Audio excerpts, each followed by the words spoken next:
नमस्कार, मैं अशोक कुमार पांडे और स्वागत है आपका टीसीएच पर। आज सुबह से एनडीटीवी पे एकदम जश्न मन रहा है, पटाखे छूट रहे हैं। एनडीटीवी कुछ ज्यादा ही खुश नजर आ रहा है क्योंकि उसे ऐसा लग रहा है कि उसके मालिक के ऊपर अमेरिका में जो केस हुआ था वो केस खत्म हो गया है। इसी उत्साह में एनडीटीवी ने ट्विटर पर जो पोस्ट लगाई उसमें यह लिखा कि अडानी के ऊपर जिस मामले में केस चल रहा था वो कानून निरस्त हो गया है। अब निरस्त का मतलब होता है कैंसिल। मैंने कहा जरा चेक किया जाए, तो मैं व्हाइट हाउस की वेबसाइट पे गया। वहां जो हेडिंग लगी हुई थी उसमें पाज वर्ड का यूज किया गया था। आप लोग जानते हैं कैंसिल और पाज का अंतर। कैंसिल का मतलब होता है किसी चीज को कैंसिल कर देना, निरस्त कर देना, खत्म कर देना। और पाज का मतलब होता है कि थोड़े दिन रुक के देखना, थोड़े वक्त रुक के देखना और उसके बाद या तो कैंसिल करना या तो फिर उसको चालू रहने देना। असल में किस्सा कुल मिला जुला के ये है कि ये जो फॉरेन करप्ट प्रैक्टिसेस एक्ट है, एफसीपीए कहते हैं, इसको ट्रंप ने 180 दिनों के लिए यानी 6 महीनों के लिए पास किया है, रोका है। और प्लानिंग यह है कि इस बीच में इसको रिव्यू किया जाएगा, इसको जांच किया जाएगा, देखा जाएगा इसमें क्या नुकसान है, क्या फायदा है और उसके बाद यह तय किया जाएगा कि यह लागू हो या ना हो। 1977 में यह एक्ट लागू हुआ था। 1970s में इस पर बहुत ज्यादा चर्चा थी कि दुनिया भर में जो करप्शन का पैसा है वो अमेरिका में ना लगने पाए। आप जानते हैं कई सारे ऐसे मुल्क हैं जहां आप इन्वेस्टमेंट करने जाइए तो कोई आपसे यह नहीं पूछेगा कि पैसा कहां से लेकर आए हैं। कुछ टैक्स हेवंस हैं और कुछ दुबई जैसे मुल्क हैं जहां पर यह नहीं पूछा जाता है पैसा कहां से आया है।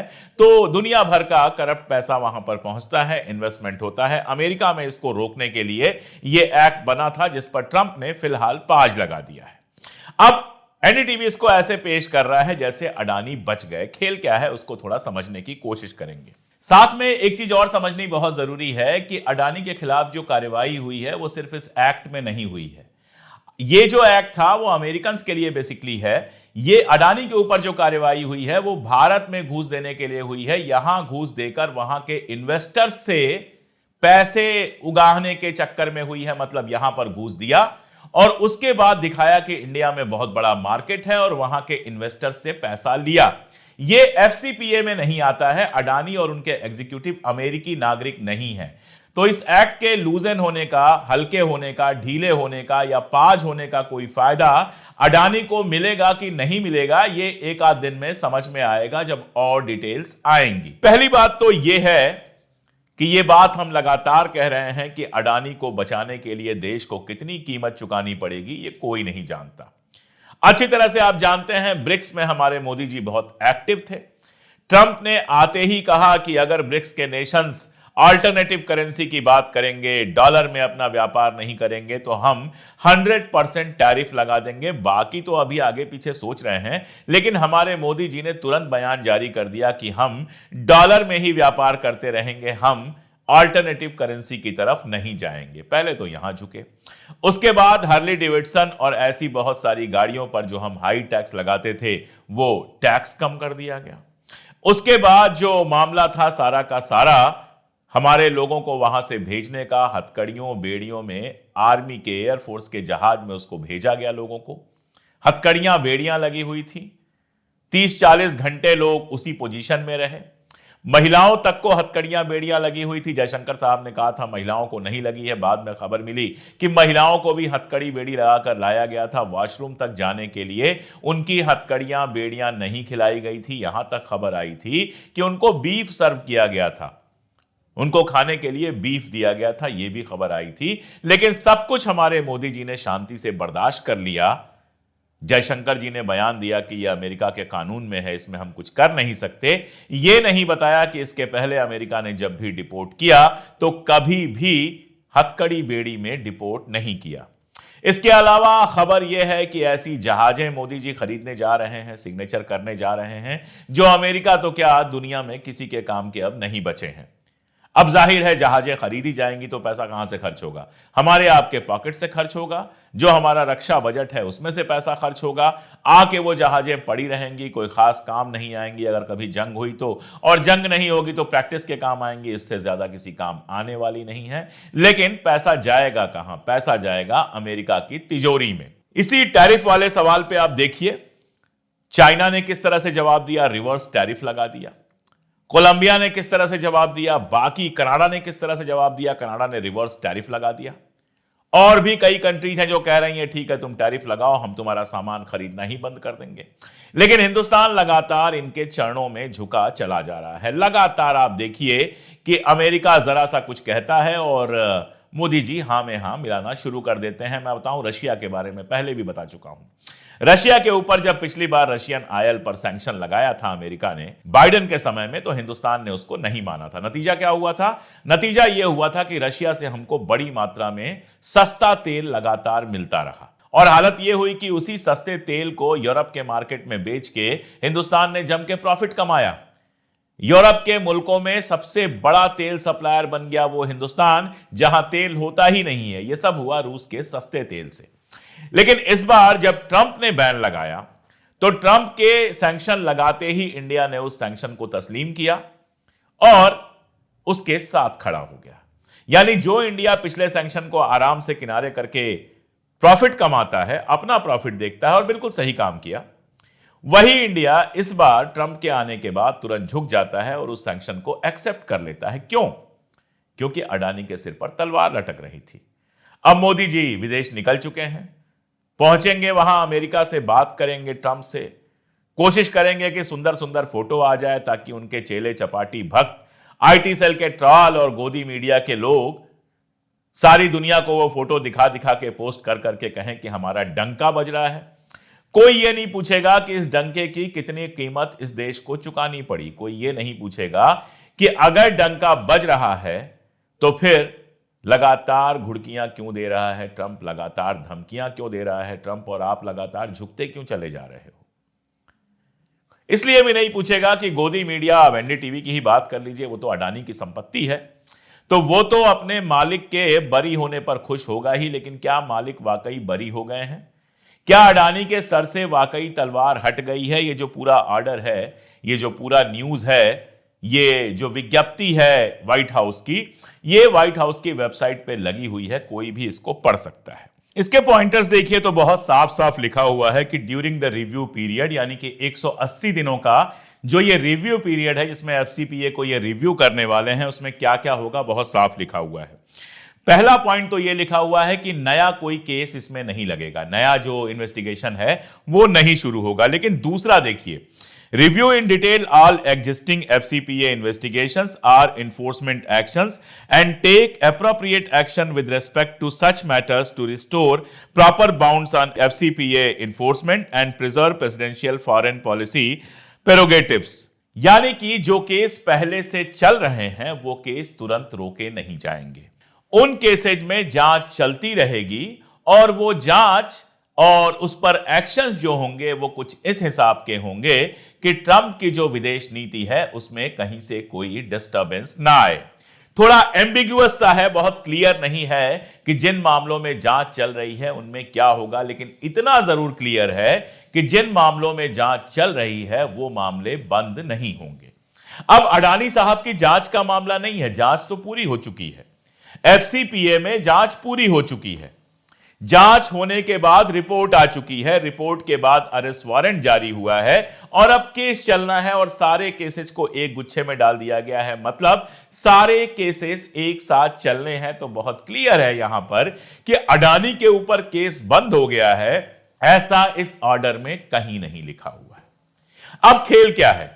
खेल यह है कि तलवार हटाई नहीं गई है, तलवार लटकी रहने दी गई है। जब तक मोदी जी ट्रंप के आदेश मानते रहेंगे, जब तक मोदी जी ट्रंप के हिसाब से समझौतों पर सिग्नेचर करते रहेंगे, जब तक मोदी जी यस मैन बने रहेंगे, तब तक तो यह तलवार सिर्फ लटकी रहेगी।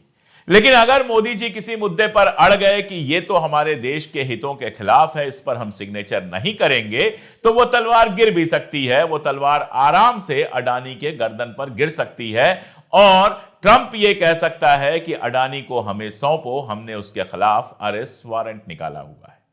आप पूरा खेल समझ रहे हैं? एक शब्द होता है, हिंदी फिल्मों में बहुत यूज किया जाता है, ब्लैकमेल।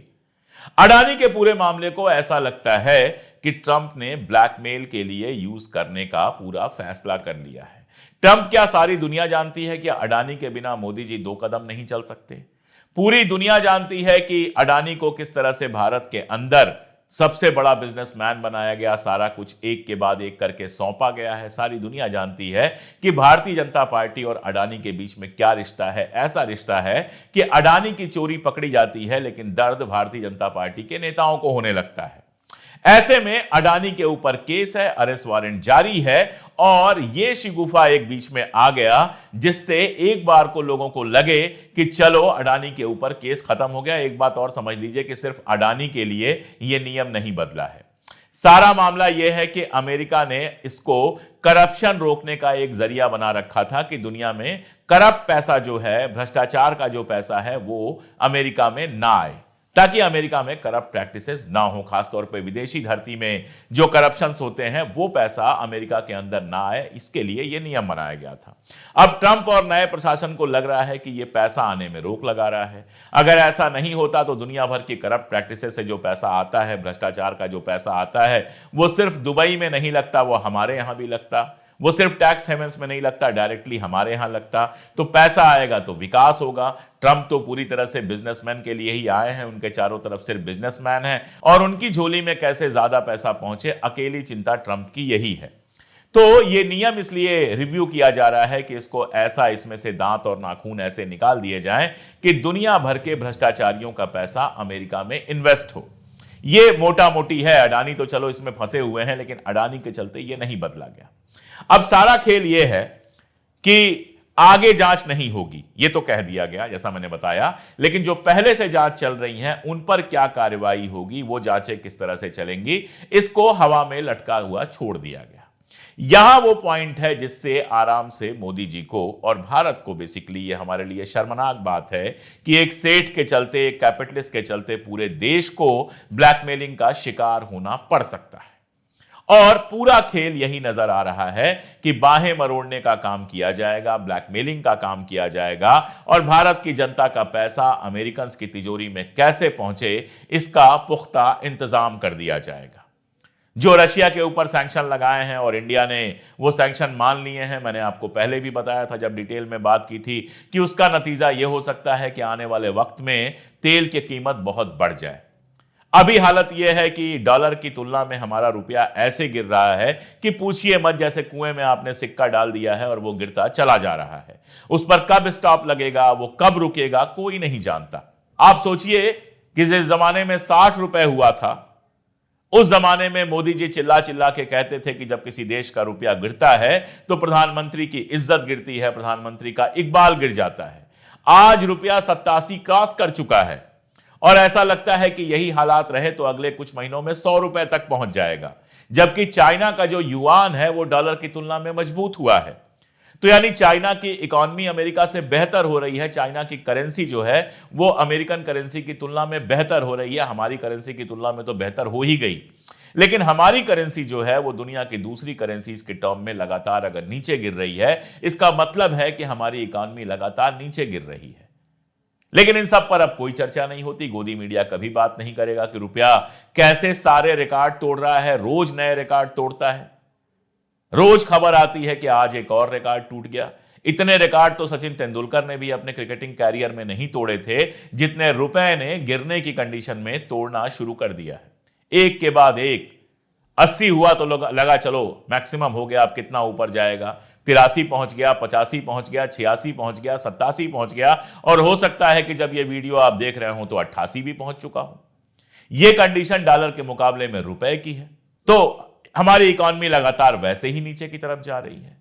अब अमेरिका से आपके रिश्ते ऐसे होंगे कि अमेरिका आपकी बाहें उमेटेगा और आप यस सर कह के साइन करते जाएंगे, क्योंकि अडानी को सौंपने की आपकी हिम्मत नहीं है और आपकी इच्छा है कि कैसे भी अडानी को एक बार फिर से अमेरिका से बिजनेस करने का मौका मिल जाए।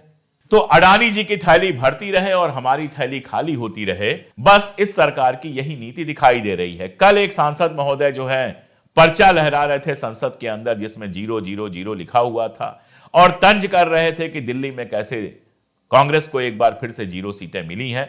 वैसे तो तमिलनाडु, केरल, कितने ही स्टेट हैं जहां पर बीजेपी लगातार 0 बनाती रही है, लेकिन आप सोचिए कि आपस में तंज चल रहा है। इस बात पर बात नहीं हो रही है कि रुपए की वैल्यू कितनी गिरती जा रही है। सोनिया गांधी ने कल बहुत इंपॉर्टेंट सवाल उठाया, उसके पहले राहुल गांधी ने एआई को लेकर तमाम इंपॉर्टेंट सवाल उठाए थे, रुपए के गिरने को लेकर तमाम सारे सवाल उठाए जा रहे हैं, लेकिन इन सब पर संसद में एकदम चुप्पी बना के रखी गई है, क्योंकि संसद में हमारे जो बिरला साहब हैं या फिर हमारे उपराष्ट्रपति महोदय हैं, ये लोग बस इतना ही चाहते हैं कि बस किसी भी तरह से असली सवालों पर बात ना हो, या तो हिंदू मुसलमान हो और या फिर तंज और तमाशे चलते रहें, जो असली प्रॉब्लम्स हैं उन पर कहीं बात नहीं हो। मैं आपको बताऊं, दिलीप सैकिया साहब जो हैं वो मंगलदोई से सांसद हैं और असम के भाजपा के अध्यक्ष हैं। उन्होंने एक अखबार से बातचीत करते हुए मुद्दा उठाया जो चाइना बड़ा पुल बना रहा है। उनका कहना है कि अगर ब्रह्मपुत्र का पानी रोका गया तो हमारी लाइफ लाइन डिस्टर्ब हो जाएगी, क्योंकि ब्रह्मपुत्र जो है वो आसाम के लिए और हमारे पूरे नॉर्थ ईस्ट के लिए एक लाइफ लाइन है।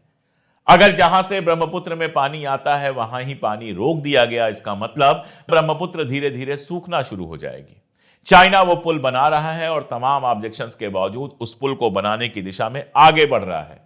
अब बाकियों की बात छोड़िए, ये असम भाजपा के अध्यक्ष हैं, ये सवाल उठा रहे हैं, लोकसभा में भी सवाल उठाया इन्होंने, लेकिन उस पर भी कहीं कोई बात नहीं है। हमारे जयशंकर जी पहले ही कह चुके हैं कि चाइना एक बड़ा मुल्क है, चाइना एक बड़ा इकॉनमी है, हम उससे लड़ाई कैसे करेंगे। चाइना से आप लड़ाई कर नहीं सकते, चाइना से अपने हकूक के लिए आप बात नहीं कर सकते, आपकी हिम्मत नहीं है।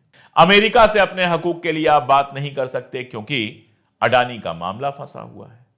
तो चाहे चाइना हो चाहे अमेरिका हो, वो अपनी भलाई के, अपने लोगों के, अपनी इकॉनमी के भलाई के हिसाब से लगातार कभी जमीन कब्जा करते जाएंगे, कभी पानी रोकने की बात करेंगे, कभी टैरिफ लगा देंगे आपके ऊपर, कभी कुछ, और आप सिर्फ फोटोज खिंचाकर, सोशल मीडिया पे फोटोज चलाकर अपने चेलों, चमचों, गोदी मीडिया और आईटी सेल के सहारे ये हल्ला करते रहेंगे कि हमारा डंका बज रहा है, और यहां आम आदमी की जेब लगातार फटती और कटती चली जाएगी। आपको टीवी पर दिखाई देगा कि मोदी जी जो हैं वो ट्रंप के हाथ में हाथ डाल के घूम रहे हैं, आपको दिखाई देगा दोनों लोग मुस्कुरा रहे हैं, आपको दिखाई देगा कि मोदी जी घूम रहे हैं सुंदर गाड़ी में, ये सारा कुछ आपको दिखाई देगा, लेकिन नहीं दिखाई देगी ये बात कि कौन कौन सी डील पर वो साइन करके आ रहे हैं, भारत का कितना पैसा वो बर्बाद करके आ रहे हैं, कितनी ऐसी चीजों पर साइन करके आ रहे हैं जो भारत और भारतीय इकॉनमी, जो इंडियन इकॉनमी है, उसके हितों के खिलाफ है। वो नहीं दिखाई देगी, उस पर कोई बात ही नहीं होगी। एनडीटीवी हो चाहे बाकी गोदी मीडिया हो, उस पर खबर नहीं चलाएगा, वो सारा कुछ खामोश कर दिया जाएगा। आपको सिर्फ ये दिखाया जाएगा कि मोदी जी वहां पर कितने पॉपुलर हैं, ट्रंप उनको कितना मानता है, और सारे जो नाटक होते हैं जो दुनिया को दिखाने के लिए होते हैं वो आप देखेंगे। लेकिन हिंदुस्तान की तकदीर का असल फैसला तो तब होता है जब उन कागजात पर सिग्नेचर किया जाता है जिससे भारत का भला होना या फिर भारत का नुकसान होना तय होता है। हमारे जैसे चैनल्स का मुझे लगता है कि उनकी यह जिम्मेदारी है कि जो चीज आपसे छुपाई जा रही है वो चीज आपको खुल के बताएं। जितने भी हमारे रिसोर्सेज हैं, जहां से भी हम न्यूज निकाल सकते हैं, वहां से निकाल के लाएं और आपको बताएं, क्योंकि देश आपका है, देश का पैसा आपकी जेब से निकल के आता है, और आपके लिए जरूरी है ये जानना कि वो पैसा कैसे उड़ाया जा रहा है, बर्बाद किया जा रहा है, या फिर देश के काम में लगाया जा रहा है। आज के लिए इतना ही, बहुत शुक्रिया।